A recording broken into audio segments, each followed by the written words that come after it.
Би хизээч альва нэг улс орн руу ямар ч зориггүй зүгээр нэг аялаж зугаацах гэж хизээч явдаггүй. Миний явж байгаа улс орн болгон цаана асар их одоо утга учиртай. Би тийм сүнснийхаа үлийг өндөрдөөд өвгдээцүүдийнхаа үлийг дүүргээд хийгээд үлдээд явж идэг.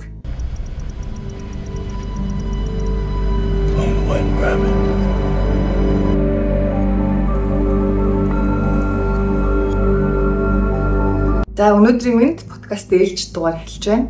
Энэ удаагийн дугаараар би өөрийнхөө амьдралын зорилго, сүнсний үүрэг даалгавар, голын хатгаасаа яаж олсон бэ гэдэг маш гоё сэдвээр ярих гэж байна. Юуны өмнө хэдүүлээ энэ дэлхий дээр амьдарч байгаа хүн болгон өөрийн гэсэн дүүргэх орон зайтай, өөрийн гэсэн биелүүлэх үүрэг даалгавартай.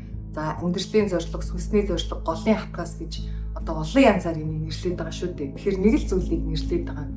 За энэ подкастаар болохоор яг амьдралын зорилго, сүнсний үүрэг даалгавар гэдэг нэршлэр төлхөө явчихъя гэж бодож байна. За өмнөх подкастн дээр би ярьсан шүү дээ. Ерөнхийдөө энэ бэлэг талын буюу тэгээ далд ертөнцтэй холбогдох төрөлхийн өвөгдөлтэй, авьяастай, сүнсний эрдэмтэй хүмүүс маань арга ба бэлэг буюу ил далд хоёр ертөнцид хоёуланд нь хийх үүрэг даалгавартай ирсэн хүмүүс юм байна гэдэг талаар дурдсан.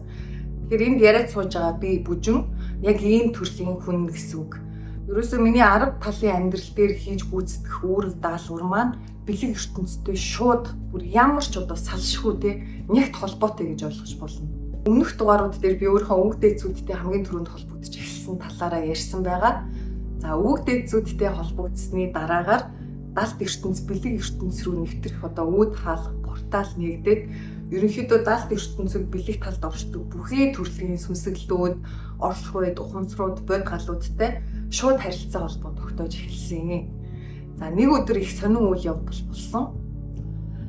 Би дэлхийн ээжийн буюу итүүгэн ихийн ухамсартай холбогдсон. Одоо бидний амьдарч байгаа дэлхий гэдэг гариг энэ бол өөрөө асар цэвэр ариун, өндөр том сүнс ухамсар байдаг гэж ойлгож болно. Тэгэхээр яагаад монголчууд бидний эрт цаг үеэс итүүгэн ээжээ мөнх хөх тэнгэр эцгээ шүтэж ирсэн бэ те? Энэ байгаль орчин бүхий орон зай оршихуудыг хайрлаж тэдний оршиж байгаа амьдралыг нь оршихуг нь хүндэтгэж ирсэн юм бэ гэхээр угаасаа л бидний өвөг дээдсүүд маань бүх зүйлд ам оршдог гэдгийг таньчихсан байжээ аль дээр. Тэгэхээр нэг ийм үг байдаг. Амьтай бүхэн сүнстэй, амьгүй нь харин эзэнтэй. За энэ бол одоо маргашгүй үнэн гэдэг шиг. Тэгэхээр дэлхийн ээж бол ерөөсөө амьд бодгал бүр цэвэр асар том өндөр ухамсар байдаг. Хэрвээ дэлхийн ээж өөрөө амьгүй байсан бол яаж энэ амьтай бүхнийг бүтээгээд байгаа? Амьтад ургамал, цэцгэс, модод, үйлс, уулс юу гэдэг те бүх зүйл амьтай. Тэгээд тодорхой одоо төвшний ухамсартай байдаг. Энэ хүрээлэн байгаа байгаль дэлхийн бусад зүйлсийн ухамсартай, амьтай бид нар яаж холбогддог вэ гэвэл 6 дахь мэдрэхүй ачаар. Одоо энэ далд ертөнцтэй сүнслэг ертөнцийг ерөөсөө хүлээн зөвшөөрдөггүй хүмүүст бас нэг бодлын буруутгал өгöd тах нь оновчгүй юм шиг байна. Яагаад гэвэл ерөнхийдөө тэр одоо бусад оршихуй те энэ сүнсний мөнхийн амин чанар, мөнх оршдог замнал, мөнхийн оршихуй дээрэс нь бусад одоо энэ ургамал, амьтад те байгаль ертөнцийн амийг нь мэдэрдэггүй те ийм хүмүүс болохоор 6 дахь мэдрэхүйн хөгжил маш дорой хүмүүс гэсэн үг. Тэгэхээр тэдний яг энэ нарийн мэдрэмжийн талантай энэ мэдрэмжтэй хүмүүсийг бодвол бүр одоо хол зөрүүтэй те ерөнхийдөө далдын мэдрэхүй султай те энэ бусад хүрээлэн буй орчин бэлэг ертөнцтэй холбогдож харилцах чадваргүй хүмүүс бол залуу сүнстэн гэж ойлгож болно. За залуу сүнстэн гэдэг нь хэн бэ гэх юм бол сүнс нь ерөнхийдөө маш бага буюу цөөн төрөл авч исэн.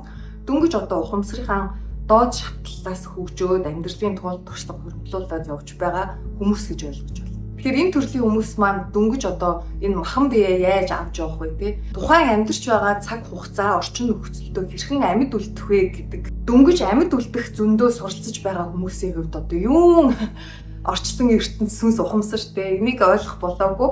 Тэгэхээр энэ цаг үед сэрэлт маш хүчтэй олон хүмүүст явагдаж байгаа боловч зарим төрлийн хүмүүст огт явагдахгүй гэж яриад байгаа юм учиртай.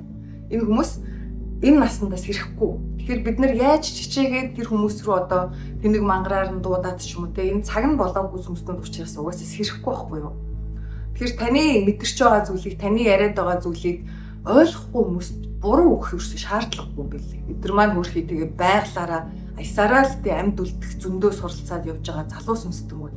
За тэгээд нэг орой яг унтахад хөвтчихлээ. Тэгсэн чинь унтаа сэрүүний би яг цацар үйж ирсэн. Тэгсэн чинь нэг юм зөөлөн дулаан 60 орчим насны тийм хүний эмэгтэй хүний эмгэн одоо ээж эмээ хүний хоолойгоор сайн уу охин минь ээ гэд нэг дуугаал яг бодлоор ингээд ороод ирчих жоох байхгүй. Тэгээд би яг унтчихсан сэрчиж байгаа. Би яг төвлөрөөд надтай одоо үг дээцс маань дахиад өөр хин нэгэн үг дээцс маань эмэг өндөр эмэг ээж маань холбогдох гэж байна да гэж бодоод би яг орондоо ингээд төвлөрөөд суваа. Тэгсэн чинь за ингээд үр хүүхдүүдийнхаа тэгээ өрсийнхаа хөвлөөс минь ургасан цэцэгсүүдээ хэрхэн ингэж өөрөө өөрийгөө олох замналдаа гараад анханасаа эхнээсээ уучраа олоод эхэлж байгааг нь харах маш их тааламжтай байна. За охин минь ээ чамаар хийлгэх ажил байна. Чи одоо намайг сайн сонс гэв. Ерөнхийдөө бодлоор орж ирж байгаа гэсэн үг байхгүй юу? Яагаад гэвэл зөвхөн хүн төрлөختөн бид нар дуу, хэл, үг авиагаар хоорондоо ойлголцдог. Одоо энэ амьтдын хэлийг ойлгодог гэх хүмүүс байгаа шүү дээ. Урмалтай тий байгальтай харилцдаг гэд. Эдгээр маань бид нар шиг үгээр одоо харилцаад байгаа нь хаана байгаа юм тий. Тэгсэн хэрнээ яаж тэднэрт бусад оршуудтай ойлголцоод ярилцаад байгаа юм бэ гэхээр энийг телепат гэж ойлгож болно. Телепат буюу оюун бодлоор эрчим хэм энергиэр хоорондоо харилцах чадвар. Энийг та сайн санаж аваарай. Хүнээс бусад бүхий л оршихуйд сүнснүүд, бодгалууд хоорондоо бид нар эрчим хэм энергиэр харилцдаг. Тэгэхээр надтай хэн нэгэн эмээ хүн гарч ирээд шууд миний өмнө суугаад надтай харилцсан гэсэн үг ерөөсөө биш. Бэлхий ээж өөрийнхөө эрчим хэмийг над руу одоо илгээгээд тэр нь миний тархиар үг хэл бодол болоод орчуулагдаад надад бууж ирж байгаа гэсэн үг. Тэгээ энэ мөчид маш их зүйлийг дэлхийн ээжтэйгээ хөрөлдсөн. Тэгээд асар их хайр тэр ямар ч нөхцөл болцлогүйгээр үрээ хайрлах үнэн хайрыг мэдэрсэн. Тэгээ үнэхээр гоё байсан. Яг тэр мөчид дэлхийн ээжийнхаа шаналл хүсэл одоо юу гэдэг те дэлхийн ээж юу мэдэрдэг вэ гэдгийг бүгднийг би өөрийнхөө биен дээр мэдэрсэн. Энэ мэдрэмжийг одоо ямар ч тайлбарлах боломжгүй. Одоо та идэж үзээгүй хоолныхаа амтыг хизээч мэдэхгүй гэдэг шүү дээ. Тэгэхээр энэ даалт ертөнцтэй харилцахад заавал өөрийн биеэр мэдэрчээж ойлгох ёстой зүйлс асар их байдаг. 2-3 цаг бол хөөрөлдөж ярилцсан л та. Тэгээд тэндээс би анхныхаа хийх ажлыг ер нь бол яг ойлгож авсан. За юу гэсэн үг вэ гэвэл одоо миний инстаграмыг ч юм те дагдаг хүмүүс мэдэх бах би ингээд дэлхийн маш олон улсаар аялаад ер нь бол нүүдэлчний амьдралаар амьдардаг те орчин цагийн нүүдэлчний амьдралаар. Тэгээд би хизээч альва нэг улс орн руу ямар ч зориггүй зүгээр нэг аялаж зугаацах гэж хизээч явдаггүй. Миний явж байгаа улс орн болгон цаана асар их одоо утга учиртай те би тэнд сүнснийхаа үлийг өндөрдөөд өгдөөцүүдийнхаа үлийг дүүргээд хийгээд үлдээд явж идэг. За ингээд дэлхийн ээж маань намайг одоо охин минь ээ чи хилийн дээс алах хэрэгтэй байна. Тэндээс чиний ажил эхэлнэ гэд хэлжсэн. За тэгээд эхнийхээ гадаад улс руу явсан дэлхийн ээжийнхаа дуудлагаар. За тэнд болсон үйл явдлуудаар би бүр тусгайлан нэг бүрчлэн подкаст удахгүй хийх болно. Тэгэхээр тэр үеэр яригдах зүйлсийг одоо бол яриад нуршаад хэрэггүй гэж бодож байна. За ингээд анхныхаа гадаад улсад хийсэн үүлийнхаа дараа би маш их зүйлийг бодож тунгаасан. Зүгээр ингээд зүүдэлж явж байгаа сэрж байгаа юм шиг тийм хизээ дуусах нь мэддэхгүй харанхуй хонглоор явж байгаа хонглын үзүүрийг тийм нарны гэрлийг олж харах шиг тийм мэдрэмж төрж исэн. За энэ цаг үеэс эхлээд би өөрийнхөө амьдралын зорилго үүрэг даалгавар гэдэг зүйлийг ухамсарлаж эхэлвэ. Хүмүүс ер нь бол энэ цаг үед юу хайгаад байгаагаа мэдэхгүй тэгсээр нэг юм хайгаад яваад байгаа мэдрэмжтэй хүмүүс бол 100 хүний би 50 гэж баттай хэл багтаа шүү миний мундаа. Юу хайгаад байгаагаа мэдэхгүй ирнэ нэг юм хайгаад байна гэдэг хүмүүсээс нэг асуулт асууя. Та өөрийнхөө амьдралын үүрэг даалгавар энэ дэлхийд яах гэж ирсэн учир шалтгаанаа мэдэх үү? Мэдэхгүй. Тэгэхээр бидний юу хайгаад байгаа мэдэхгүй ирнэ нэг зүйлийг хайгаад яваад байна гэдгийг юу ээж таарах вэ? Бидний амьдралын зорилго, сүнсний үүрэг даалгавар, голын хатгаас тий за таны дүүргэх орон зай гэх энэ зүйл маань байх нэ. Өвгдээцүүдтэйгээ холбогдохоос өмнө яг би нөгөө энгийн хүний амьдралаар амьдардаг байхдаа нэг удаа сэтгэл санааны одоо асар гүн уналтанд орж исэн. Би бүр ингээд шүршүрийнхаа доор би бүр ингээд орилоод уйлж исэн байхгүй. Би яах ёстой юм бэ? Би юуны төлөө амьд яваад байгаа юм бэ? Миний оршихуйн утга учир хаана байгаа юм бэ? Яагаад би яагаад ийм амьдралаар амьдраад яваад байгаа юм бэ гэд бүр ингэ зүрхэртлээ уйлаад тий маш ийм харанхуй ангал руу унсан юм шиг мэдрэмжинд автж байсан. Тэгээд усанд орчоод яг гарч ирээд би өөрөө өөртөө бичсэн харилцан яриа. Ер нь бол угаасаа л өөртөө харилцсан тийм тэмдэглэл аягүй хөтэлдэг байсан. Тэгээд тэр тэмдэглэлүүд маань бол миний хувьд гадны ямар ч сэтгэл зүйчийн тусламжгүйгээр би одоо өөртөө туслаад өөртөө сэтгэл зүйч хийгээд яваад байдаг байсан үйл явц байж дээ гэж сүүлд ойлгосон. Энийг одоо үзэж байгаа та хэрвээ дэвтэр бал бичих зүйл байх юм бол энэ видео зогсоож байгаа пауз авч агаад энэ асуултуудад хариулаад үзээрэй. Би өнөөдөр өөрийнхөө амьдралын зорилго үүрэг даалгавар утга учираа олчихсон хүн гэд бардам яриад суух тэнхэлтэйгээ байна тий. Тэгэхээр би яаж энд төрсөн бэ? Одоо энэ аргаасаа хуваалцъя. За эхний асуулт нь болохоор хэрвээ энэ дэлхий дээрх бүх хүн ямар ч төрлийн ямар ч хөдөлмөр эрхэлсэн байсан бүгдээрээ хангалттай их хэмжээний цалин хөлс авдаг байсан бол та ямар ажил хийх байсан бэ? За хоёрдугаар асуулт нь хэрвээ энэ дэлхий дээрх бүх хүн ямар ч төрлийн ажил хөдөлмөр эрхэлж байгаа хэрнээ ямар ч цалин хөлс мөнгө төгрөг авдаггүй. Гэхдээ бүх хэрэгцээтэй зүйл нь байж иг. Зүгээр л бэлэн байж иг. За тийм байсан бол та ямар ажил хөдөлмөр эрхэлж амьдрах байсан бэ? Тэгээд энэ хоёр асуулт болохоор эмчилгээ юм шиг санагдчихж магадгүй үгүй. Нюансын нэг жоохон зөрүү байгаа. Тийм учраас хоёр өөр асуулт болгож тавиад байна шүү дээ. Гуравдугаар асуулт нь хэрвээ та энэ дэлхий дээр ямар ажил хөдөлмөр эрхлэх юм бол та хамгийн их аз жаргал, сэтгэлийн цэнгэл, баяр таашаалыг мэдэрч амьдрах байсан бэ? Юу ч байж болно, юм ойж болно, тэг хүний өс засч болно, өдөө гараад амьдрч хийж болно. Эдийн засгч хүн байлаа хэд багш, цэцэрлэгийн багш баймаар байж болно гэдэг ч юм уу. Энэ талбарууд нь өөрөө хязгааргүй шүү. Сүүлийн асуулт. Хэрвээ яг одоо энийг үзээд сууж байгаа таны хувьд өнөөдөр таны амьдралын сүүлчийн өдөр болвол өнөөдөр та өөхөх ёстой гэвэл юу хийж бүтээгээгүүдээ харамсах байна. За энэ дөрвөн асуултанд бичлэгээ зогсоогоод боддогсон ч юу, бичлэгээ зогсоогоод бичдэгсэн ч юу, энэ дөрвөн асуултанд та хариулаад үзээрэй. Би болохоор яг энэ дөрвөн асуултыг асуугаад надад яг ижлэхэн хариулт ирж ирсэн. Би багш болмоор байна. Би багшилмаар байна. За тэгээд энэ асуултуудыг яг өөртөө тавиад хариулаад тэгээ үг дэцтэй холбогдсон тэр чинь нэгээд бас нэлээд тодорхой хугацаа өнгөрч байгаа шүү дээ. Тэгэхээр энэ асуултуудад хариулсныхаа ачаар би яг юу хүсэж байгаа юм бэ гэдгийг ойлгож авч байгаа байхгүй тухайн үед. За тэгээд багшламаар байгаа юм байна. Тэгвэл би ямар чиглэлээр багшлах вэ гэдгийг хайж ирсэн. Ерөөсөө яг энэ хүчээс эхлээд. За би ч өөрөө маркетинг, бизнесийн удирдлагын мэргэжилтэй. Тэгэхээр би маркетингараа хичээл орж зааж болох юм байна гэд. Тэгээ манай найз тухайн үед болохоор одоо ч гэсэн заадаг л да. Маркетингийн одоо сошиал медиа маркетинг, контент маркетингийн чиглэлээр онлайн хичээл ордог. Тэгээ нэг өдөр гуйж байгаа найзаа би танаа сургалтыг чинь нэг өдөртөө 30 минут ч хамаагүй хичээлийн нэг хэсэг дээр нь би туршлага яриад багшлаад үзээд хүү гэд гуйж ирсэн. За манай найз зөвшөөрөөд окей гэд ярьсан. Тэр хичээл үнэхээр гоё болсон. Гэхдээ миний хүсэж байсан мэдрэмж хайж байсан зүйл биш байсан.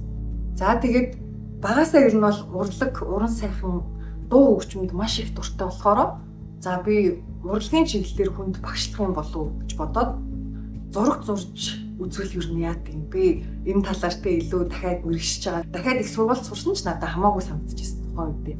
Юу ч гэсэн туршаад үзье гэж бодоод нөгөө Wine and Canvas гэдэг Улаанбаатарт ивентүүд болдсон шүү дээ. Нэг өдөр нь зураг зурдаг гоё ивент. Тэгээд тэр ивентэд явсан чинь ерөөсөө ингээд дүүрсэн хандсан. Миний зураг зурх одоо хүсэлтэй. Тэгэхээр энэ биш юм байна гэж дахиад мэдээд авчиж байгаа. За гих мэтэр маш олон зүйлсүүдийг туршиж үзсэн чи аль нь ч биш байгаа байсан. Тэгээд аз олж үг дэцүүдтэйгээ холбогдоод тэгээд ерөөхдөө үг дэцүүдтэй холбогдоод 14 хоногийн дараагаас би анхны хичээлийг заасан. Тэгээд одоо ч гэсэн бодохоор бүр юу вэ? Яаж тийм зүйлс болж тохиолдсон юм болоо гэж их гайхдаг. Гэхдээ яг тэр сүнслэг чиглэлийн, сүнслэг талын хичээлийг заагаад авсан мэдрэмж бол тэг бүр юутай ч зүрлжгүй авгаа их сэтгэлийн баясгал, цэнгэл, таашаал тэг бүр ингээ бүх юм маань ингээ дүүрээ явчихж байгаа байхгүй юу? Яг тэр мөчөд анх удаага би амьдралдаа хийх ажилтай, утга учиртай төрсөн хүн юм байна гэдэг тэр одоо үгээр тайлбарчих авгаа их сайхан мэдрэмжийг авч байсан. Тэгээд энэ юм биш тэгээд бодож исэн. За тэрнээс хойш одоо 3 жил гарна тий бараг 4 жил болчихж байна яаж. Өнөөдөр хүртэл тасралтгүй сургалтуудаа ороод заагаад явж байна. Тэгээд би үнэхээр өөрийнхөө хийдэг ажлыг жаргаж хийдэг тий зүгээр одоо миний хувьд амьдрал өөрөө бүхэлдээ бясалгал болсон, хийж байгаа үйл бүр минь өөрөө сэргийг ухамсартайгаар үйлдэгддэг учраас бүх үйл тохиол маань өөрөө бясалгал болж хувирсан. Гэхдээ тэр бясалгалууд дундаас хамгийн оргил бясалгал нь юу вэ гэхээр би хичээлээ заагаад сууж байхдаа хамгийн их цэнгэж жаргаж суудаг. Мэдэрдэг тэр гоё мэдрэмжийг. Би энэ сургалтыг хизээш ашигын төлөө хийдэггүй, хийхчгүй. Энийг би өөрөө хайр дүүрэнтэй үнэхээр сэтгэлээ бүх одоо далдын мэдрэхүй мэдрэмж авяас чадвар энэ бүхнийгаа зориулж хийдэг. Тэгээд ингэж одоо чанартай хайраар сургалтаа хийдэг болохоор оршууд бол одоо надаар дамжуулж үгсээ хүргэх хүмүүсийг энэ мухаг үл мэдхүйн харахугаас гэтлэхтэй үнэхээр дуртай байдаг. Тэгэхээр сүнсний үүрэг даалгавар амьдралын зорилго тэр голын хатгаас гэдэг зүйлийг хүн үйлдэж байхдаа ийм их аз жаргал, цэнгэл таашаалыг утга учирыг мэдэрдэг байхan л дээ. Яагаад өнөөдөр дэлхийд даяар burnout буюу энэ ажлаас хашрах хам шинж гэдэг байгаа шүү дээ. Юу ч хиймээргүй санагдаад байгаа. Аргагүй шүү. Хатуу үнийг хэлэхэд хүмүүс ихэнх нь дургүй ажиллаа хийж байгаа. Амьдрахын тулд лизингээ төлөхийн тулд, байр авахын тулд, машин авахын тулд одоо юу гэдэг ахын хэрэгцээг хангахын тулд. Тэгэхээр хүмүүс яг юун дээр алдаад байдаг вэ гэх юм бол өөрийнх нь тэр хүсэж тэмүүлж байгаа зүйл нь өөрийг нь тижээж чадахгүй. Өөрийг нь одоо аваад явчихдээ санхүүгээр нь хангалттай тэтгэж чадахгүй гэж боддог хамгийн том алдаа юм билий. Гэтэл эдийн тэнгэр гээд мөнгөний тэнгэр байгаа биш үү? Энэ мөнгөний тэнгэр ямар хүнийг дагаж ивэдэг вэ гэвэл яг тэр хийж байгаа үйлэндээ уусч, хийж байгаа үйлэндээ сэтгэл зүрх хайраа шингээж үн цэнийг бий болгож байгаа хүмүүсийг эдийн тэнгэр дагдаг. Юу хийх чинь хамаагүй. Хамгийн гол нь таны үйлдэж байгаа бүтээл чинь өөрөө хайр, баяслаар бүтээгдсэнийхээ ачаар тэр эерэг хэмээрээ эдийн тэнгэрийг дуудчихдаг. За мөнгөний тэнгэр эдийн тэнгэрүүдтэй холбогдсон маш чухал нарийн нандин яриагаа бас өөр тусгай подкаст болгоод оруулах болноо. За тэгээд миний суралцагч 50 нараас яг энэ өөрийг нь тижээж тэтгэж чадахгүй гэж бодоод сүнсний ажлаа хийхгүй явж байгаад зоригшуулуудаад сүнсний ажилдаа ороод одоо амьдрал нь үйл хэрэг нь бүр тэр хүний санснаас хэд дахин илүү яаж цэцэглэж дэлбэлж явж байгаа одоо хэдэн зуун түүх байна өө үнийг хэлэхэд тэгэхээр бид нар яг үнийг хэлэхэд биш үү хүн болгон энэ амьдралд төрсөн утга учир үүрэг даалгавраа дүүрэх ёстой орон зайгаа анхнаасаа мэдчихэдэг. За юун дээр гацдаг вэ гэвэл үйлдэл дээр гацдаг. Яагаад үйлдэж чаддаггүй гэвэл хамгийн нэгдүгээрт нь бид нар айцсийнхаа шоронгийн хоригдлууд болоод оршиж байдаг. Яг түрүү хэлсэнчлэн хэрвээ энэ ажлыг хийх юм бол надад хүсэж байгаа шигтэй хангалттай эд хөрөнгө орлогыг маань авчрах болов. Лизинг хэн төлөх юм те одоо юу гэх намайг хэн тийж хин гэдэг ч юм. За хоёрдугаарт нь болохоор бусад хүмүүс намайг юу гэж бодох бол гэдгээс айждаг. Одоо 40 нас хүрчээд шинэ мэрэгчлэр сурахаар энэ өгшөрсөн хойноо юу хийгээд байгаа гэж хүмүүс шоолондоо гээд юу гэдэг бид нар угаасаа л бусад хүмүүс юу гэж хэлэх бол бусад намайг юу гэж бодох бол гэдэг маш том ийм заваан зузаантай ийм нам балчиг ийм айцсан дунд живж амьдэрдэг юм билээ. Тэгэхээр та сайн бодоод үз. Хүний тархинд дунджаар 30 мянган бодол эргэлддэгэ гэдэг энэ нейросайенс эрдэмтэд тогтоочихсон байж тээ энэ тархийг судал. Тэгэхээр тэр хүний өөрийгөө ч олоогүй өчүүхэн тэр хүний тэнмэл нэгэн бодол нь танд яг ямар хамаатай юм. Одоо өнөөдөр энэ бичлэгийг хийж байгаа намайг хараад энэ өстө солиотой хүүхэн байна да гэж бодох хүмүүс байгаа. Тэгээд би тэр хүний бодол биш шүү дээ. Эсвэл бол үзэгтэй хөөх энэ бол ухамсар сүнсний асар өндөр хөгжилд хүрчихсэн. Гэгээр ч гэсэн хүн сууж ийна гэж бас хүмүүс бодно. Тэгээд тэр түүний л бодол шүү дээ. Би бэгээр оршин. Би ерөөсөө хүмүүсийн бодол биш юм билээ. Тэгэхээр та ч гэсэн хэн таныг юу гэж бодно те? Та хүмүүсийн бодол биш. Хүмүүсийн тэмэл бодол бол таны өөрийн чинь мөн чанараас эрсдэс зүйл. Энэ хоёр хоорондоо ямар ч хамаарлалгүй. Тэгэхээр бусдын таалалд нийцүүлэх гэж бусдын таашаалд багтах гэж амьдралын цаг хугацаагаа үрдэг нь одоо юу гэсэн ч үг юм те. Тэгэхээр сэрэлт яагаад явагдаж байгаа вэ гэдэг дахиад нэг үнцэг энэ подкастн дээр гарч ирж байна. Унтаа хүн гэж хэн бэ гэвэл нь штэ. Бусдын бодлын шоронгийн хоригдлууд сэрсэн хүн гэж хэн бэ? Энэ бол эрх чөлөөтэй оюуханыг хэлнэ. Өөрийгөө болон бусдыг хохирохгүйгээр эрх чөлөөтэй үйлдэгчийг хэлнэ. нийгэм танд, матрикс танд юу тулгаж байгаагаас үл хамааран өөрийнхөө зоргоороо мөрөөдөж хүсэл эрмэлзлээ дүүргэж амьдрах хичээг хэлнэ. За тэгэхээр дэлхийн ээжийн ухамсартай холбогдоод гадагшаа яваад одоо сүнсний үйл хэргүүдэд дүүргэж эхэлсэн талаар түрүүнд өрчсөн тийм үү? Сая болохоор би яаж одоо багшлаад багш гэдэг үйл хэрэгээ миний амьдралын зорилго бай гэдгээ олж авсан гэдэг.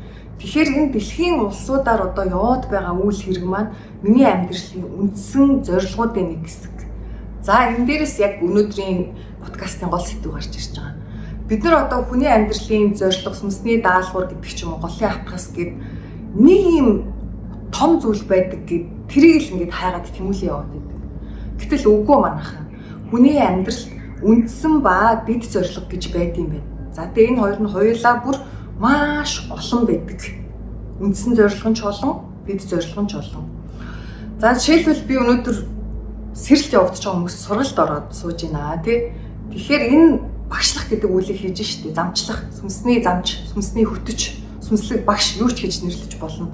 Энэ хийж байгаа ажлаа би зүгээр нэг ингэж сайхан суугаад хийдэггүй. Ярих өгүүлэх ажил хийж байгаа хүмүүсийн хамгийн гол шаардлага юу байдаг вэ гэвэл хэл ярианы чадвар хөгжил маш сайтай байх хэрэгтэй байдаг. Тэгэхээр би өдөр тутамдаа Бэмбэр Эмчингой, Данзангийн Нэм Соронгой, Чойнмонгой гэх мэт Монголын тэр авгаа их яруу найрагч сэтгэгчдийнхаа тэр монгол хэлний яруу тансаг үгсийг сууд мэд хэлхэж бүтээсэн яруу найраг, өгүүлэлэг, тууж, уншиж өөрийнхөө үгийн сангаа нэмдэг. Тэгээд яаж тэр бидраас өмнөх цаг хугацааны тэр дээрвийн үг хэллэгийг энэ цагийн үг хэллэгтэйгээ хоршуулж утга яруугаар хүнд ойлгуулах вэ гэдэг дээр миний тарих бол бүр ингэ байнга ажиллаж идэг. За энэ үг энийг илэрхийлж болох юм байна юм тийм гээд. За өгүүлэх ярих чадвар. Дээрээс нь би өдөр болгон дуулдаг. Ярих өгүүлэх чадвар бол шууд хүний хоолын хүрт зүрхэн хүрттэй холбоотой байдаг. Энийг яаж тэнцвэрийг нь хадгалдаг вэ те? Эерэг эрчим хэмээг нь нэмэгдүүлдэг вэ гэхээр дуулах. Дуулж чаддаггүй хүн энэ дэлхий дээр байхгүй.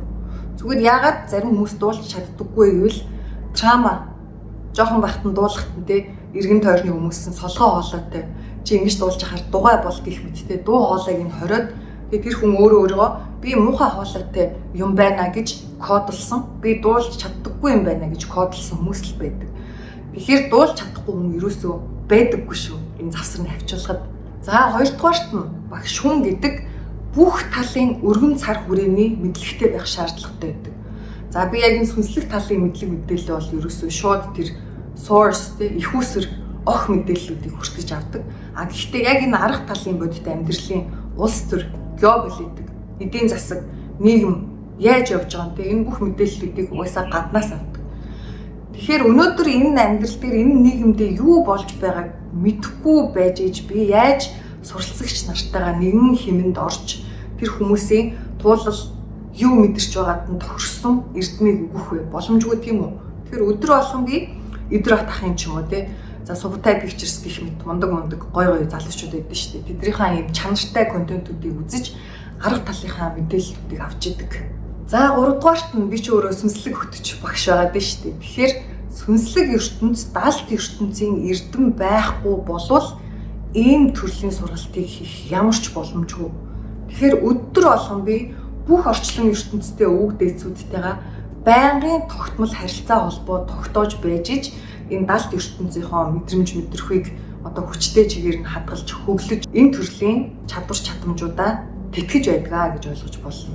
За дөрөвдүгээрт нь гэвэл өөрөө өөртөө ажиллах чадвар гэж хэлнэ.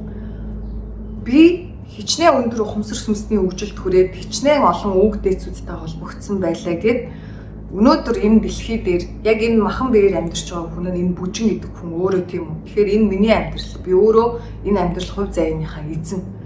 За нэгэнт махан биеинд оршиж байгаа учраас надад ч ихсэн амьдралын маш их асуудлууд тохиолддог. Надад залхуурах өдөр байдаг тий. Хитрхи их унтаад үд дунд сэрх өдөр байдаг. Тэгээд хийх ёстой ажлаа цагт нь хийж чадахгүй тий. Залхуугаас ч юм уу одоо ямар нэгэн шалтгаанаар жоохон хойшлогдох гэдэг ч юм тий. Тийм тохиолдол хүртэл гардаг. Тэгэхээр надад тухайн үед залхуу гэдэг мэдрэмж гарч ирэхээр би өөртөө ажилтдаг. Ийм төрлийн залхуурал гарч ирэхэд ямар арга хэмжээ авч иж энэ залхуурлыг би ялан дийлэх вэ гэд тэ. Эсвэл амьдралын одоо бүр том алсын хараагаа санана. Эсвэл энэ амьдралын цаг хугацаатай буюу үхлийн тухай эргэцүүлж бодно. За эсвэл бол бүр шууд арга талаараа үзнэ тий. Энэ ажлыг хэрвээ чи хийчих юм бол одоо хоёулаа тийм гоё газар руу явъя. Тийм өдрийн аялал энэ газар бэлээ шүү. Тийшээ явъя. Тэгээд найз нөхдөдөө уулзъя. Чам ингэж шагнаа гэдэг ч юм уу тий. Тэгээд ингээд янз бүрийн аргаар өөртөө харилцаж байгаад яг ийм төрлийн мэдрэмжийг ингэж застдаг юм байна гэж олсон туулал туршлагуудаа сургалтаараа хүмүүст хэлж өгдөг. 3 сарын 30-ны өдөр сүнснээс эрэлт ухамсарын сэрэлт 7 хоногийн онлайн сургалт болно. Тэгэхээр ерөнхийдөө над руу маш их хүмүүс ингээд үзүүлэх гэсэн юм ааврын онцлогоо хийх үү гэд янз бүрийн ер нь амьдралын тууллуудаа бүрсдэг. Кино шиг юм бичээд өдөртдөө хэдэн 10 хүн надтай холбогддог. Тэгээ би аль бие ёсоор энэ подкастаараа өнөөдөр хэлчихье. Би үзмэрч биш. Далдын мэдрэхүй хөгжсөн болгон үзмэрч биш. Далд ертөнцтэй холбогдсон болгон засалч биш. Тэгэхээр над руу одоо энэ үзлэг хийх үү, үзүүлэх гэсэн гэдэг хүмүүс та анхнаасаа ерөөсөө бичээд хэрэггүй, би угаасаа үзлэг хийдэггүй. Би замч хүн болохоос биш, үзмэрч биш. За дээрэс нь сургалтыг маань сууж үзээгүй яж ийж ганц хоёр нэг гоочлох хүмүүс гарсан л та бичсэн л дээ. Тэгэхээр нэг үгийг хэлье, тэр хүмүүст зориулаад солонг хэдий сайханч сохор хүнд хүртээлгүй. Ерөнхийдөө энэ бүх подкастуудаараа би ямар ч тэнэг хүн сонсоод ойлгохоор төвшөнд подкастуудаа хүргэдэг. Сургалтуудаар яадаг гэвэл эндээс өндөр төвшнийх ингээд цаашаа гүнзгийрээд явдаг гэсэн үг байхгүй юу. Тэгэд ийм одоо тэнэг хүн ч ойлгохоор төвшөнд ярьж байхад та ойлгохгүй байна гэдэг нь энэ таны асуудал байхгүй юу. Таны эго чинь маш өндөр байна. Та бусдыг шүүмжилж байна. Та шинж чанарт автсан байна. Энэ хүн яаж харагдаж байна, юу хийж байна гэдэг ердөө л өнгөн талд та живсэн байна. Энэ хүний яриад байгаа зүйл нь юу хэлэх гээд байгаа юм бэ? Надад юу ойлгуулах гээд байгаа юм бэ? Энэ хүний ярианаас нь би юу олж авах вэ гэдэг мөн чанарын нүдээр хэрвээ та харж эхлэх юм бол амьдрал бол ерөөсөө биднэрт нууцаа дэлгэж эхэлдэг юм билээ. Суралц сонирхож байгаа хүмүүстэй бас яг би үннийг хэлчихье дөө. Би бол нэг их тийм сайхан хүнийг ивэлээд, инхрийлээд, бөөцөлөөд байдаг нялгансан төрлийн багш биш. Би маш хатуу багш гэдгийг эртхэн хэлчихье. Тэгэхээр үг даах тэнхээтэй тий. Үнэхээр би энэ гацсан байгаа гацаанаасаа гармаар байна. Надад одоо тэр хатуу чамаагүй те сайн замч хэрэгтэй байна гэж бодож байгаа хүмүүс л сургалтанд суугаарай анханасаа гэж зөвлөе. Суралцагч нарыгаа хизээч те чи ийм сайхан гэрлийн дайчин юм байна. Чи ийм сайхан дээд биетэй юм байна. Чи ийм сайхан сүнсний даалгавартай юм байна гэж би хизээч тэгж худал нялан үгсээр цаасан малгайгаар суралцагч нараа хуурдаггүй. Тэгээ гэрлийн дайчин юм бол дайчингой юу хийгээ яваад байгаа. Олон нийтэд туслах үүрэгтэй төрчүүд өөртөө ч тусалж чадахгүй хаана юугаа хийгээд төөрөө яваад байгаа юм бэ? Өнөөдөр Монголч гэлтгүй дэлхийд даяар хүний эгог ингэж тэжээд ихтэй чи бол өндөр сүнсгэл, чи бол өндөр үг дээдстэй, чи бол ийм сайхан гэрэл мэрэл бла бла бла гэд хүний эгон дээр тоглолт хийгээд намайг балчгаас нь гаргах ёстой байтал намайг балчгт нь улам гүн живүүлдэг ийм багш нэртэй бурхны дүр эсгсэн бөгөөд зөндөө байна тий. Үг даах тэнхээтэй байгаарэ гэдэг нь юу хэлж байгаа юм бэ гэхээр би сургалтынхаа үеэр бол бүжин тий одоо яриад сууж байгаа хүмүүс байхгүй болчихдог. Ерөөсөө тухайн сургалтанд орж ирсэн бүх хүмүүсийн үг дээдсүүдийн өндөр оршихуйд ухамсаруудын дамжуулагч хийгээ сууж идэг. Тэнгууд нөгөө ерөөсөө ойлгохгүй тий мунхаглаад тэмэглээд эгороод яваад байгаа хүүхдүүдтэй зарим үг дээдсүүд нь маш хатуугаар ширүүн одоо үгсийг буулгаад тий аянга мэт буулгаж хэлдэг байхгүй юу. Тэнгууд тэр хүмүүс маань шинж чанараар хандаад тий энэ бүжин гэдэг эмэгтэй намайг ингээд элдв янзаар хэлээд тий сэтгэл зүрхийг маань одоо гомдоолоо гэдэг ч юм уу тий ингэж хандаад байдаг. Тэгэхээр ерөөсөө л одоо цензуур тавьсан дээр юм байна гэж би сая сүүлийн сургалтнаас угаасаа бодсон. За амьдралын зорилго, сүнсний зорилго гэдэг сэдвүүгээ буцаад орё. За тэгэхээр түрүүн одоо би амьдралын нэг үндсэн зорилгоо биелүүлэхэд маш олон дэд зорилгууд нь өөрөө биелэгдэж хэрэгжиж байж тэр үндсэн зорилго гэдэг зүйл маань биелж байна та тий. Тэгэхээр нэг зүйлийг ойлгох хэрэгтэй юм билээ. Олон үндсэн зорилго, олон дэд зорилго байна гэж байгаа шүү дээ. За тэгвэл дэд зорилгууд нь өөрөө хэрэгжиж биелэгдэж байж таны амьдралын үндсэн зорилго биелдэг. Дэд зорилгууд биелээгүй цагт үндсэн зорилго өөрөө хэрэгжиж биелэх ямар ч боломжгүй. Жишээ нь хэдүүлээ яг ингээд үндсэн зорилгыг эвлүүлдэг зураг пазл байна гэж бодчих л тоо. Тэнгууд пазл чинь өөрөө ингээд маш олон жижиг хэсгүүд нь эвлээд тэр зургийг бүтээдэг шүү дээ. Юу гэсэн үг вэ гэвэл тэр зургийг эвлүүлэх хэсгүүд нь буюу тэр жижиг пазлууд нь дэд зорилгууд. Харин тэдгээрийг эвлүүлээд бүтээсэн зураг нь үндсэн зорилго гэж ойлгож болно. За жишээлбэл улс төрийн одоо маш том улс хоорондын гадаад харилцааны бүр төрийн хэмжээний орчуулга хийх сүнсний үүрэг даалгавартай төрсэн хүн байлаа гэж бодъё л доо. Тэгэхээр энэ хүний амьдралын үндсэн зорилго нь болохоор тэр том төрийн хэмжээний орчуулагч болох. За тэгвэл энэ үндсэн зорилго биелэхийн тулд юу хийх ёстой вэ гэж бодоод үзье л та.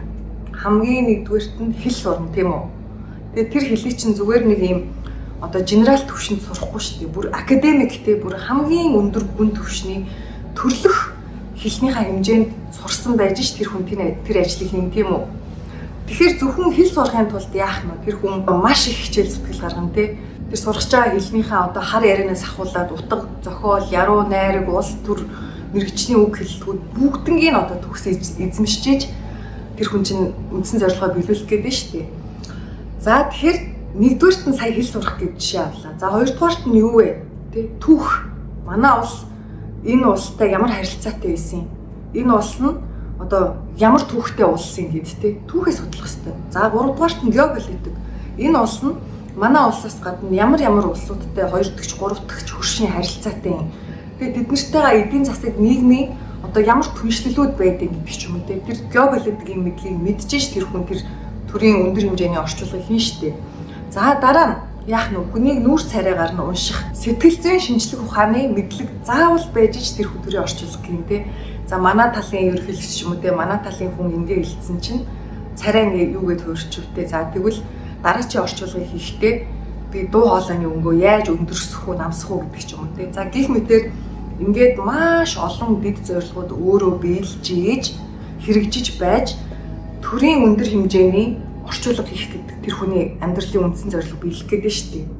За ийм байдаг. Хүмүүс тэгэхээр юун дээр алдаад байдаг вэ гэвэл төрийн хэмжээний тэр дээд хэмжээний орчуулга хийх, орчуулагч болно гэдэг үндсэн зорилго дээрээ л төвлөрөөд идэг. Гэтэл наан нь биелэгдэх ёстой дэд зорилгууд руугаа ерөөсөө анхаардаггүй байна. За бас нэг гоё жишээ ярьчих. Одоо энэ оршин шивний подкаст маань найзтайгаа би хийдэг байсан шүү дээ. Бүртлэхэн гэд манай найз охин. Тэгээд бид хоёр яг подкаст айгу гоё хийж байгаа. Би ч нөгөө өнгөрсөн жилийн 3 сард Японд руу сурах гээд явж байгаа байхгүй юу. За тэгээд би Японд очиод бид хоёр подкастаа хийх гээд одоо интернет дээр тэ видео кол хийж үзвээ. Ерөөсөө болдоггүй. Ингээд манай найз хэлж байгаа. За миний найз наанаа тэгээ сайн сураарэ тэ. Зуны амралтаар ирэхээр чинь хоёулаа одоо подкастаа нэлээд идэг бичээд үргэлжлүүлээд ингээд оруулаад явъя да гэд. За окей гэд бид хоёр тохирвоо. Өнгөрсөн жилийн 8 сард яг Японы халууны амралтын үеэр би Монголдо ирсэн. Тэг хамгийн түрүүнд найзтайгаа уулзж байгаа. Тэгээд сонь сайхнаа бид хоёр чи яриад баахан эмэлдэж хөрөлтөл буулаад. Тэг найз хоёулаа өнөөдөр уулзсан нэр подкастаа бичихэл та гэд биелсэн бохгүй юу. Тэгсэн чи манай найз үгүй найзаа би болцсон байлээ. Одоо би дахиж подкаст хийхгүй юм байна. Чи л оршихуун шивнийг авч ив. Угаасаа найзынхын амьдралын дэд зорилго байсан юм байна. Энэ подкастыг эхлүүлээд ярих энэ цаг хугацаа юун төлөөс ирсэн хүмүүс үлээд дээ бид хоёр чинь. Тэгээ айгуу гоё нэг нэгнийгаа ойлгож хүлээж авч дэмжсэн тухайн үед манай найз бол амьдралынхын дараачийн интерфейстэй дараачийн үе шатн эхлээд те өөр ажлуудыг үйлдэлүүдийг эрхэлж эхэлсэн байсан. Бид хоёрыг подкастаа хамт хийхээ болцсон чи маш олон хүмүүс Instagram-оор Facebook-ээр бичсэн л дээ. Нөгөө найз нь яасан та хоёр хамт подкастаа хийхгүй юм уу? Юу болсон энэ гэд. Тэгэд нэг хүн бүр тэгсэн та хоёр хэрэлдсэн юм уу гэд. Тэр одоо хэрэлдээд хаалтуу тий. За подкастаа хийхгүй байгаа ч гэсэн бид хоёр бол үнэхээр тий би бинийгаа маш их хайрлаж, ойлгодог, дэмждэг сайн найзууд хэвээрээ байгаа учраас санаа зовлтгүй шүү. Тэр үеэс эхэлж сонсдог байсан хүмүүс. Тэгээ би найзыгаа хүсэлдэг, миний найз намайг хүсэлдэг. Бид хамтдаа хөгжөөд явдаг. Энэ хамтын маань хөгжил заавал олонний нүдэн дээр ил байгаад байх шаардлагагүй. За тэгээд өөр гоё сонирхолтой сэдвүүдээр бас подкаст сонсох хүсэлтэй хүмүүс маань манай оршин шивний Instagram хаяг эсвэл Facebook руу бичээд ийм чиглэлийн сүнслэг мэдээллийг сонирхоод байгаамаа. Та подкаст хийж өгөөч гэдэг хүсэлтэд тавиад надад бас гоё санаануудыг өгч болно шүү. Тэгэхээр та хэдийнхэн ирсэн тэр хүсэлтүүдийг нь би харж агаад одоо подкастууд дээр нэг гоё юм шигтгэ болгоод асуултууд чинь хариулаад явъя гэж шийдсэн, бодсон байгаа. За дараагийн нэг сонирхолтой сэдвээ эхлүүлье. Яг энэ зорилго гэдэгтэй холбоотойгоор. За биднэрт түрүүн маш олон үндсэн зорилго, маш олон дэд зорилго байна гэдээ ярьсан шүү дээ. Тэгэхээр энэ зорилгоудаа нэгтгэж шүү. Үндсэн зорилго, дэд зорилго байна уу хамаагүй. Нэг хоёр ангилалд бас хувааж болох юм байна. Бид зорилго, бит бус зорилго гэдэг хоёр төрөл. За нэг өдөр би өөрийнхөө дотоод одоо язгуур сүнснээс амин сүнснээс асууа. Ерөнхийдөө тухайн үед чинь амьдралд юу хийх гэж ирснээ бас хөөрхөн олоод, учраа олоод үйлдэл эхэлчихсэн байсан үйл дээ. Гэтэ нэг өдөр сонирхолтой санагдаад за амин сүнсээ тэгээ өөр надад хэлэх зүйл байна уу? Бидний амьдралын үүрэг даалгавар зорилго дээр өөр юу байгаа вэ? Хэлж өгөөч гэд асууа. Тэгсэн чинь язгуур сүнс маань надад чанар гэж хэлчихэд ингээд таг болчихж байгаа байхгүй юу? Тэгээ би чи угаасаа нөгөө язгуур сүнстэйгээ холбогдоод сурцсан үнтэй нөгөө зангийн мэднэ гэдэг шиг ерөөсөө ингэж бүтэн хариулттай яг юм дэлгэрэнгүй хариулт надад хэзээ ч өгдөггүй. Одоо өөрийнхөө арын шин гэж ойлгож болно. Язгуур сүнсний маань дандаа ийм гол түлхүүр үгнүүдийг шидчихэд таг болчдөг. Тэгээд тэрний хэлсэн үгний учрыг нь олох, судлах нь бол миний өөрийн ажил байдаг гэх юм үү те. За тэгээд маш их бодсон. Чанар гэж яг юу юм бэ? Тэ? За хүмүүсээс асууж байгаа. Ээжээ таны хувьд чанар юу вэ гэсэн чинь манай ээж гутлаар жишээ авч байгаа юм л та. Хүлэнд чийг татдаггүй, дор хаяж нэг 2 жил сайхан хүнд өмсгдчихдэг, ийм арьсан, ийм ултай, алтрахгүй гэх мэтэр тэ. Дараа нь ахаасаа бас асуусан чинь эдлэгийн удаантай тэгээ сайн хэрэглэгдэх зүйлийг л одоо чанартай гэх байлгүй тэгээд яг чанар гэдэг үгэнд болохоор хариулж чадахгүй байгаа байхгүй. Ер нь бол зөндөө олон хүмүүсээс асуусан чинь хүн болгоныг чанар гэдэг зүйлийг ойлгож байгаа ойлголт нь өөр байсан. А гэхдээ мөн одоо давхцаж байгаа санаа буюу түгээмэл ижил ойлголтууд бас байсан. Тэгээд өөртөө харилцаад энэ чанар гэж чиний бодлоор юу юм бэ гэд хариултыг нь олсон. За миний хувьд чанар гэж юу вэ гэвэл сэтгэл зүрхээ үнэн хайраа тэ зориулж гаргаж хийж байгаа бүтээлийг одоо чанартай тооцож болох юм байна. Тэгэхээр миний амьдралын одоо бит бус үндсэн зорилгын маань хамгийн ихний гол зорилго бол чанар байсан гэсэн. Үйлдэж байгаа бүх зүйлээ чанартай үйлд. Анханасаа үг дээдсүүд маань намайг бүр тэгж сургаж байсан. Учир нь одоо ингэж тайлгдсан гэсэн үг байхгүй юу? Чи хэнийг ч хуурч чадахгүй. Анханасаа чанартай юм хийж чадахгүй болвол хүнийг ч битгий хуур, өөрийгөө ч битгий хуур. Чанаргүй зүйл хийх гэдэг нь анханасаа чи натаа огт битгий үйлд гэж өгдүүд маань намайг сургаж байсан. Одоо бол бас миний амьдралын хамгийн гол баримтлууд тэ үндсэн зорилгын маань одоо нэгэнтээ юм бит бус зорилго маань чанар. Яг л өгдийнхаа хэлснээр хэрвээ тэр зүйлийг би чин сэтгэлээсээ тэ хайраа одоо зориулгаа тэгээ бүгднийг шингээж хийхгүй болвол анханасаа ерөөсөө хийдэггүй. Тэгэл заацц. Өөр хийх ёстой зүйлийг хий. Өөр зүйлд үнэт цаг хугацаа зарцуулъя л гэж боддог болсон. За тэгээ 3 сарын 30-ны сургалтанд суух хүсэлтэй хүн байх юм бол Instagram, Facebook хаягууд руу маань холбогдоод чат бичиж суугаарай. Тэгээ ер нь бол ийм бусад ер нь сургалтууд гэдэг ч юм уу нэг ийм тогтсон цаг хугацаа байдаг шүү дээ. Сар болгоны 1-нд, сар болгоны 10-нд, сар болгоны 25-нд гэдэг ч юм уу. Тэгэхээр яг энэ оршихуйн шивнээс тэг миний явуулдаг бидний биш гэж байх те. Тэгээд надаар дамжуулж тэд гэж яриад байгаа шүү дээ. Бидний явуулдаг сургалтын хувьд бол тогтсон цаг хугацаа гэж юусоо байдаггүй. Одоо цаанаасаа надад өгдүүд маань оршихуйд одоо эрдэм түгээх цаг боллоо. Сургалтынхаа товыг гаргая гэд мэдээ ирэхээр зарыг тавьдаг байхгүй юу? Тэгээд түүнээс биш би нэг дур мэдээлэлтэй. За одоо нэг сургалт хийчих даа гэж хизээж хийж байгаагүй. Энэ бүх зүйл цаг хугацаанд оршихуйн цаг хугацаагаар тооллоор явдаг. Тэгэхээр энэ сургалтанд хоцорчлоо дараагийн сургалт хизээ болох вэ гэж асууад байгаа хүмүүс хариултыг өгөхөд би бол нэр үнэхээр хэлж мэдэхгүй байна. Яг нь ерөнхийдөө давтамж нь сард нэг удаа болтгоо л доо. Гэхдээ зарим сард бол болдоггүй. Маш цөөн удаа сард 2 удаа сургалт болж исэн. Гэхдээ тэр чинь цаг үеийн өөрөө тийм онцгой байсан учраас л тэр үед болж байгаа шүү дээ. Одоо ирээдүйд юу болохыг би мэдэхгүй байхгүй юу. За ингээд подкастын маань агуулга дүүрч байна. Бас л ямар ч хүн ер нь сонсоод ойлгохоор тийм энгийн байдлаар ярихыг хичээлээ. Тэгээд амьдралын зорилго сүнсний өөрөг даалгавар голын хатгасаа хүн өөрөө л олдог. Түүнээс биш ямар нэгэн үзмэрч зурхаач дээд биетэй холбогдогч сүнсний одоо ямар юм гэрлийн дайчин бла бла тий. Өөр хүн хизээж таны сүнсний зорилго өөрөг даалгаврыг олж өгч чадахгүй. Хэрвээ тийм юм олж өгнө гэд тийм юм хийгээд сууж байгаа хүмүүс байвал наа чин лөөвэр шүү гэдгийг анхааруулъя. Хүн өөрөө энийг олох хэрэгтэй байдаг байхгүй юу? Танаас өөр хэн ч үнийг олж чадахгүй. Яг нь маш цөөн зарим өндөр түвшний хүмүүсийн хувьд тухайн хүний higher self дээд биетэй нэг халт холбоо харилцаа үүсгээд нэг анхан шатны түвшинд бол тэр зорилгыг тодлох, төхүүлэх зүйл бол байж болно тий. За жишээлбэл хүнийг хайрлах, инэрх бүтээх гэд сүнсний зорилго чи ийм юм байна гэд хүнд хэлээд өгчдөг байхгүй юу. Тэнгууд та яг юуг хайрлах юм тий? Одоо тэр хайрыг хүнд түгээх юм? Өгшчүүлд юм уу? Бүх орчлын ертөнцид юм уу тий? Эсвэл хүүхдүүдэд юм уу? Эсвэл ураг удамдаа тий? Тэгээ тэр хайр түгээх гэдэг чи яг юу гэсэн үг юм? Хайрлал ингээл сайхан малигаа сууж явах юм уу тий? Ямар үйлдэл хийх юм? Гэх мэт багшлнаа гэд хүн хэлээд өгчлөө гэж бодъё. Юу заах юм? Бага ангийнханд уран зохиолын хичээл орох юм уу? Их сургуульд математикийн дээд тоо заах юм уу? Эсвэл бүжгийн төвд та бүжгийн багш болох юм уу? Өөрийнхөө эзэмшсэн мэргэжлэр онлайн сургалт явуулах юм уу гэд тий. Ийм наривчлсан деталь мэдээллийг бид нар зөвхөн өөрсдөө олж авах үүрэг даалгавартай байдаг. Тэгээд дахин хэлье, ийм юм тодолж өгнө энэ төр гэж байгаа хүмүүс бол яа хэцүү дээ тий. Үнэхээр бас тэр хүмүүст буруу өгөөд ээж болохгүй. Мэдлэггүй, мэдээлэлгүй юмыг бодож тунгаахгүй байна гэдэг чинь танд бас асуудал байгаа гэсэн үг байхгүй юу? Жохоо юмд логиктэй хандвал яа тий.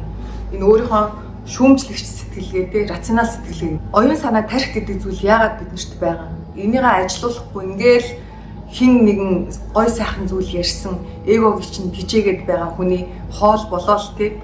Бурхны дүр эсгсэн бүгийн олц болоод л яваад ах юм уу?